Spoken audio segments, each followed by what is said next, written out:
மக்களே வணக்கம். இதுதான் நம்ம லேப்டாப்புக்கு இப்போ யூஸ் பண்ணிகிட்ருக்க ஸ்டாண்டு. இதில் வந்து பார்த்திங்கன்னா ஹைட் அட்ஜஸ்ட் பண்ணிக்கலாம். இப்படி லேப்டாப் வச்சு நம்ம யூஸ் பண்ணிகிட்ருக்கோம். இது வந்து நல்ல ஒரு வென்டிலேஷனுக்காகவோ ஒரு நல்ல கூலிங்கு நல்லாவே இருக்குது. இது இப்படி மடித்தும் நம்ம எங்கேயாவது வேணால் எடுத்துகிட்டு போய்க்கலாம். ஆனால் அதில் ஒரு ட்ராபேக் என்னென்னு பார்த்தீங்கன்னா, இப்போ ஒரு மீட்டிங் ரூம் போகிறோம், இல்லை வேறு இடத்துக்கு போகிறோம் அப்படின்னா அதை தூக்கிட்டு போக முடியல. சரி, அதனால் லேப்டாப்போட வர மாதிரி ஒரு ரைஸ் ஸ்டாண்ட் வாங்கலான்னு சொல்லி இந்த ரைஸ் ஸ்டாண்ட் வாங்கியிருக்கேன். இது ₹198 அமேசானில் கிடைக்கிது. இதை வந்து பார்த்திங்கன்னா அதில் வந்து 2 ஸ்டாண்ட் இந்த மாதிரி கொடுக்குறாங்க. இப்போ நான் அதை வந்து ஒட்டியிருக்கேன். இதில் வந்து பின்னாடி மேட் ஃபினிஷ் இருக்குது, ப்ளஸ் வந்து ஒரு ஸ்டாண்ட் மாதிரி கொடுத்துருக்காங்க. அதை நீங்கள் ரைஸ் பண்ணி ஹைட் அட்ஜஸ்ட் பண்ணிக்கலாம். இதில் கொடுத்த இந்த 2 ஸ்டாண்டையும் இந்த லேப்டாப்பில் ஒட்டியிருக்கேன். பாருங்கள், அது நல்லா க்ரிப்பாக ஒட்டியிருக்கு.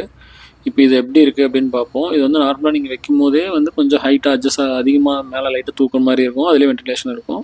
ப்ளஸ் இந்த மாதிரி ஸ்டாண்டை ஓப்பன் பண்ணி நம்ம வைக்கும் போது கொஞ்சம் நல்ல ரைஸாக இருக்குது. இதில் வந்து கீழே பார்த்தீங்கன்னா வென்டிலேஷன் நல்லாயிருக்கும். இப்போ பெரிய பெரிய எக்ஸல் ஃபைலோ இல்லை காம்ப்ளிகேட்டட் டாஸ்க் யூஸ் பண்ணும்போது பார்த்தீங்கன்னா லேப்டாப் ஹீட் ஆயிடுச்சுன்னா ஸ்லோவாயிரும். இந்த மாதிரி பண்ணும்போது வந்து பார்த்திங்கன்னா பெருசாக ஹீட் ஆகாது, கொஞ்சம் ஒர்க்கிங்க்கு நல்லாயிருக்கும். இது இந்த ₹200 ஒர்த்துன்னு நினைக்கிறேன். லிங்க் ஒரு 2 ஸ்டாண்டுக்கும் பயோவில் கொடுத்துருக்கேன். செக் பண்ணி பாருங்கள், ஃபாலோ பண்ணிக்கோங்க. நன்றி.